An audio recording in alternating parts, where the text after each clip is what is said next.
नमस्कार। मैं डॉक्टर फरोग आलम, प्राकृतिक चिकित्सक। गुदा द्वार में या मल द्वार में घाव या अल्सर हो जाता है या कट लग जाता है, यही एनल फिशर है। एनल फिशर एक बहुत तकलीफ देने वाली बीमारी होती है और उसमें मरीज शौच जाने से भी घबराने लगता है, उसकी सजा हो जाती है। एनल फिशर जवान लोगों को, यानी कि जिनकी आयु 20 साल से 40 वर्ष के बीच होती है, उन लोगों को ज़्यादा होता है। एनल फिशर का मुख्य कारण कब्ज है। जब भोजन में फाइबर की कमी रहती है, आटे का चोकर निकाल दिया जाता है, दाल के छिलके उतार दिए जाते हैं, फल सब्जियों का उचित मात्रा में उपयोग नहीं किया जाता, उचित मात्रा में पानी नहीं पिया जाता, भरपूर निद्रा नहीं ली जाती, हमेशा तनाव में रहा जाता है, एक्सरसाइज नहीं की जाती, तो इन सब कारणों से कब्ज हो जाता है। जब कब्ज हो जाता है तो शौच में बहुत देर तक बैठना पड़ता है और मल यानी जब पास होता है, वो मल इतना कड़ा हो जाता है, इतना हार्ड हो जाता है कि जब वो पास होता है तो गुदा द्वार को छीलते हुए जाता है। इस तरह उस गुदा द्वार में कट लग जाते हैं, घाव हो जाता है, अल्सर हो जाता है। मल त्याग के समय लोग बहुत देर तक बैठते हैं कब्ज की वजह से, जिससे गुदाद्वार की मांसपेशियों को पर लगातार जोर पड़ता है, रिलैक्स नहीं मिलता और एनल फिशर हो जाता है। जवान लोगों की मांसपेशियां बहुत टाइट होती हैं, उन्हें रिलैक्स नहीं मिल पाता। जब ऐसी अवस्था में जब वो जोर लगाकर स्टूल करते हैं तो एनल फिशर हो जाता है। इसके अलावा अप्राकृतिक मैथुन, यानी जो लोग समलैंगिकता कराते हैं, उन्हें भी एनल फिशर की बीमारी हो जाती है। लंबे समय तक यदि डायरिया रह जाए तो उससे भी एनल फिशर हो जाता है। कुछ बीमारियां जैसे टाइफाइड और मलेरिया के कारण भी एनल फिशर हो जाता है।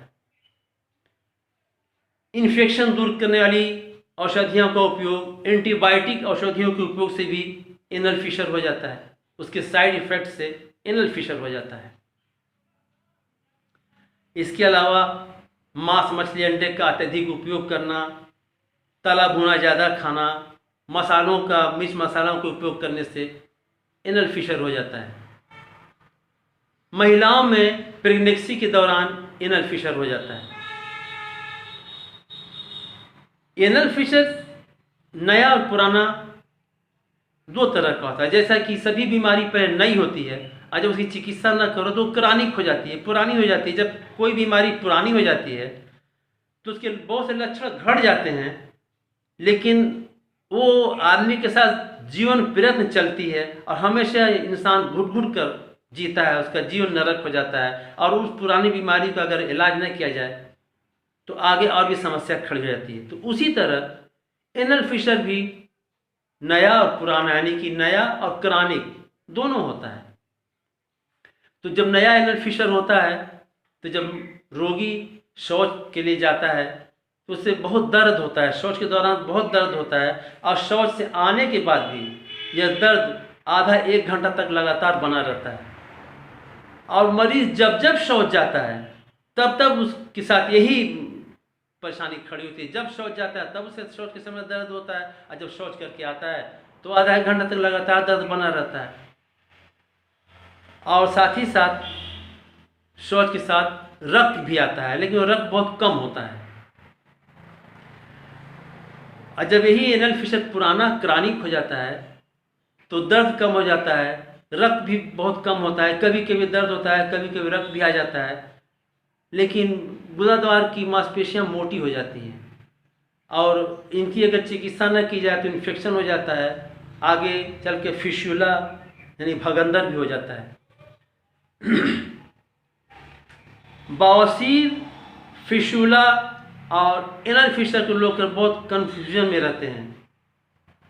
असल में फिशुला एक अलग बीमारी है। जब बवासीर होती है तो बवासीर में पेन कम होता है लेकिन रक्त बहुत ज़्यादा गिरता है, उसमें रक्त मल के शुरू में भी आ सकता है, मल के साथ भी आ सकता है, और मल के बाद भी पिचकारी के रूप में मल के साथ रक्त आता है। जबकि एनल फिशर में दर्द ज़्यादा होता है और रक्त बहुत कम आता है। तो अब इसकी चिकित्सा देखिए, एनल फिशर या बवासीर जो भी हो, ये सब कब से कारण होता है? पेट की गड़बड़ी से होता है। तो पहले मैं 2 चिकित्सा ऐसी बताऊंगा जिससे पहले आपका पेट बिल्कुल सही हो जाए, कब्ज दूर हो, पेट सही हो जाए, पाचन शक्ति बढ़ जाए। तो इससे एनल फिशर या बवासीर की जड़ पर ही कुठाराघात होने लगता है और ये बीमारी बहुत जल्दी अच्छी हो जाती है। तो पहले पेट को सही रखने की विधि बताऊंगा। तो इसके लिए पेट की लपेट एक 8 इंच चौड़ा और 8 फीट लंबा मार्किंग का कपड़ा ले लें, उसे ठंडे पानी में भिगोकर अच्छी तरह निचोड़ लें, और निचोड़ कर जो 8 इंच का उसका चौड़ा वाला हिस्सा है, उसका सेंटर यानी कि 4 इंच का हिस्सा, उसका बीच का हिस्सा अपने ठीक नाभि पर रखें।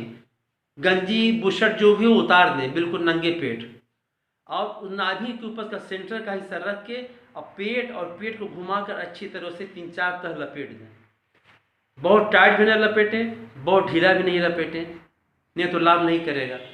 और उसको लपेटने के बाद उतना ही बड़ा ये कंबल का टुकड़ा है, ये देखें, ये 8 इंच चौड़ा है और ये 8 फीट लंबा है।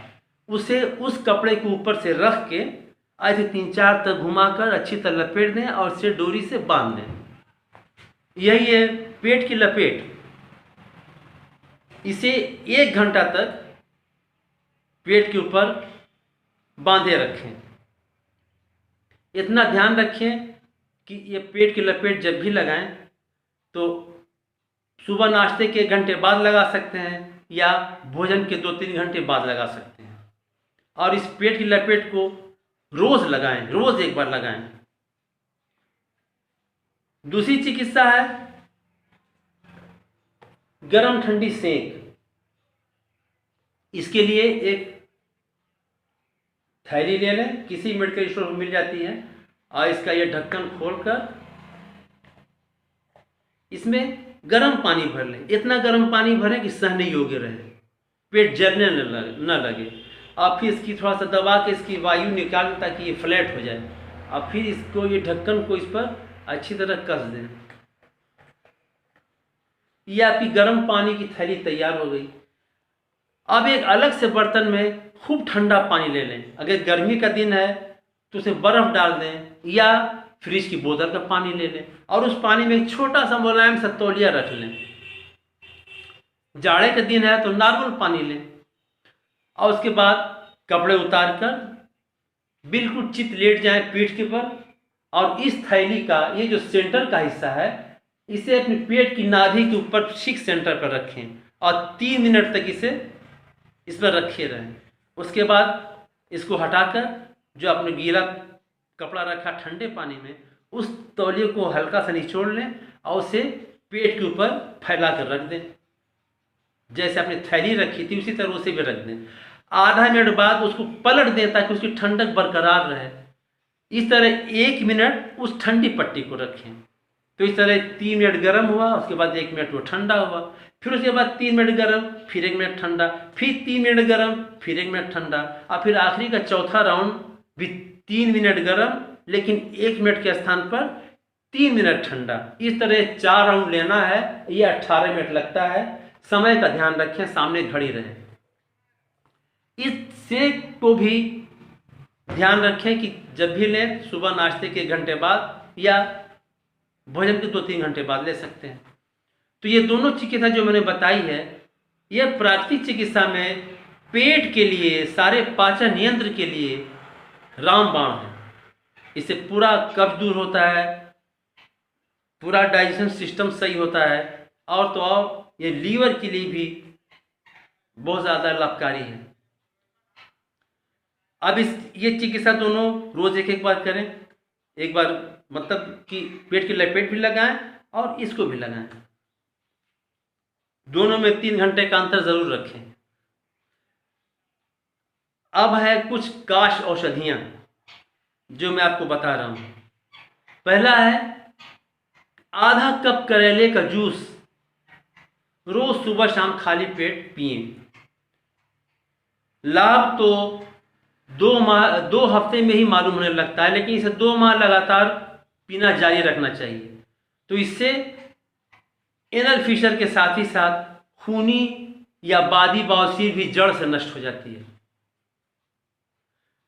दूसरा है 1 कप ठंडे दूध में, 1 कप गाय के ठंडे दूध में 1 नींबू का रस निचोड़ लें और उसे फटने से पहले ही पी जाएं।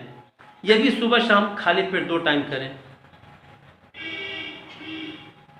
इसको पीने की सबसे अच्छी तरकीब यह है कि एक अलग से बर्तन ले लें, उसमें ज़रा सा दूध डाल दें, 2-3 बूंद नींबू गाड़ें और उसे जल्दी से पी जाएं। फिर उसमें दूध डालें, फिर तब मत उद्देश्य यही है कि दूध को फटने से पहले ही पी जाना है। इससे भी आप एनल फिशर के साथ साथ खूनी या बादी दोनों भी बवासीर में बहुत लाभ होता है, नष्ट हो जाती है। इसमें भी 2 महीने में 2 हफ्ते में फ़ायदा मालूम होने लगता है, लेकिन इसे भी आप 2 महीना तक पीना जारी रखें। तीसरा है 1 चाय के चम्मच बराबर आंवले का चूर्ण फाँक कर ऊपर से 200 ग्राम छाछ पी लें। यह भी सुबह शाम खाली पेट करें। इससे खूनी बवासीर, बादी बवासीर के साथ साथ एनल फिशर भी जड़ मूल से नष्ट हो जाता है। एक चौथी दवाई और भी है, वो है 1 कप दूध में 2-3 चम्मच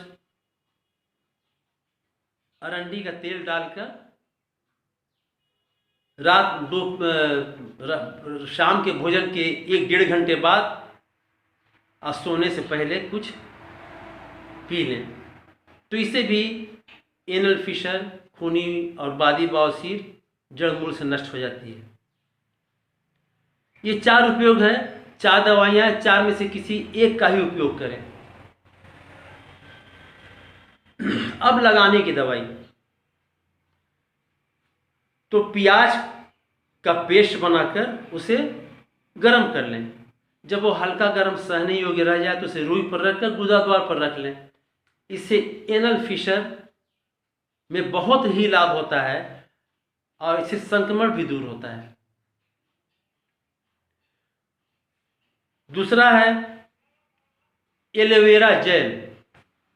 गुदाद्वार पर एलोवेरा जेल लगाने से भी एनल फिशर ठीक हो जाता है।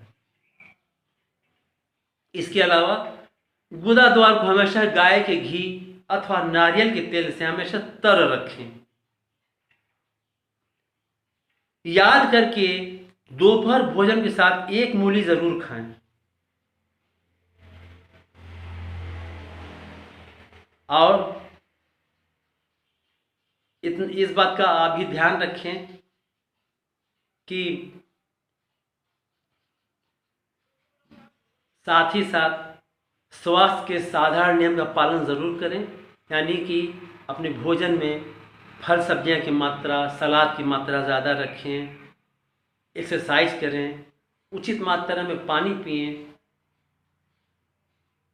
तो आप देखें कि 2 माह के अंदर ही आपका एनल फिशर जड़ मूल से नष्ट हो जाएगा और साथ ही साथ अगर खूनी या बादी बवासीर होगी तो वो भी ठीक हो जाएगी। तो मेरा ये वीडियो यदि आपको पसंद आया हो तो इसे सब्सक्राइब करें, लाइक करें और लोगों को शेयर करें। और हाँ, घंटी के बटन को भी ज़रूर दबा लें ताकि मेरा आने वाला हर वीडियो आपको मिलता रहे। नमस्कार।